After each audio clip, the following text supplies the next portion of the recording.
नमस्कार, स्वागत है आप सभी का। ईश्वर की कृपा सदैव आप सभी पर बनी रहे।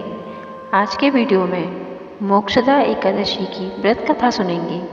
हिंदू धार्मिक मान्यताओं के अनुसार जो कोई एकादशी का व्रत रखते हैं उन्हें इस दिन व्रत कथा का पाठ करना जरूरी होता है।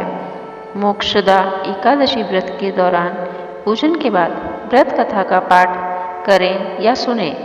इस व्रत कथा का उल्लेख पौराणिक ग्रंथों में किया गया है, जिसके मुताबिक एक बार युधिष्ठिर बोले, देवेश्वर, मार्गशीर्ष मास के शुक्ल पक्ष में कौन सी एकादशी होती है, उसकी क्या विधि है तथा उसमें किस देवता का पूजन करना चाहिए। स्वामिन, यह सब यथार्थ रूप से बताएं। श्री कृष्ण ने कहा, नृपश्रेष्ठ, मार्गशीर्ष मास के शुक्ल पक्ष की एकादशी का वर्णन करूंगा, जिसके सुनने मात्र से वाजपेयी यज्ञ के बराबर पुण्य की प्राप्ति होती है।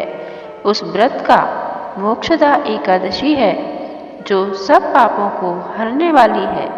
राजन, उस दिन यत्नपूर्वक तुलसी की मंजरी और धूप दीप आदि से भगवान विष्णु का पूजन करना चाहिए। सही विधि से दशमी और एकादशी के नियम का पालन करना उचित है। मोक्षदा एकादशी बड़े बड़े पाप का नाश करने वाली है।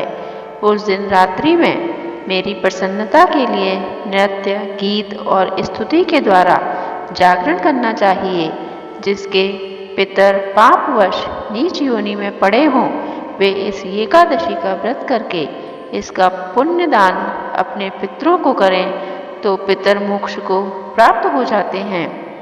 मोक्षदा एकादशी की कथा के अनुसार पौराणिक काल की वैष्णवों से विभूषित परम रमणीय चंपक नगर में वैशाखनस नामक राजा रहते थे। वे अपनी प्रजा का पुत्र की भांति पालन करते थे। इस प्रकार राज्य करते हुए राजा ने एक दिन रात को स्वप्न में अपने पितरों को नीच योनि में पड़ा हुआ देखा। उन सबको इस अवस्था में देखकर राजा के मन में बड़ा विस्मय हुआ और सुबह से सभी ब्राह्मणों से उन्होंने उस स्वप्न का सारा हाल कह सुनाया।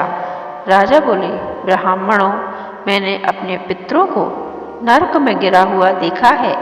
वे बारंबार रोते हुए मुझसे कह रहे थे कि तुम हमारे तनुज हो, इसलिए इस नरक समुद्र से हम लोगों का उद्धार करो। द्विजवरों, इस रूप में मुझे पितरों के दर्शन हुए हैं, इससे मुझे चैन नहीं मिलता। मैं क्या करूं, कहाँ जाऊं? मेरा हृदय रुंधा जा रहा है। यह व्रत, तप और योग जिससे मेरे पूर्वज तत्काल नरक से छुटकारा पाएं, बताने की कृपा करें। मुझ बलवान और साहसी पुत्र के जीते जी मेरे माता पिता घोर नरक में पड़े हुए हैं, इसलिए ऐसे पुत्र से क्या लाभ? ब्राह्मण बोले, राजन, यहाँ से निकट ही पर्वत मुनि का महान आश्रम है। वे भूत और भविष्य के भी ज्ञाता हैं। नृपश्रेष्ठ, आप उन्हीं के पास चले जाइए।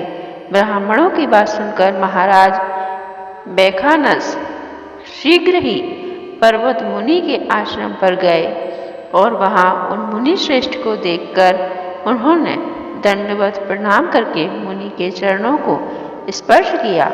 मुनि ने भी राजा के राज्य के 7 अंगों की कुशलता पूछी।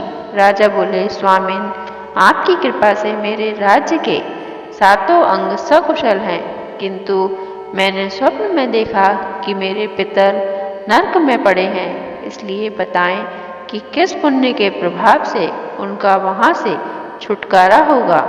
राजा की यह बात सुनकर मुनि श्रेष्ठ पर्वत एक मुहूर्त तक ध्यान की स्थिति में रहे। इसके बाद वे राजा से बोले, महाराज, मार्गशीर्ष के शुक्ल पक्ष में जो मोक्षदा एकादशी आती है, तुम सब लोग उसका व्रत करो और उसका पुण्य पितरों को दे डालो। उस पुण्य के प्रभाव से उनका नरक से उद्धार हो जाएगा।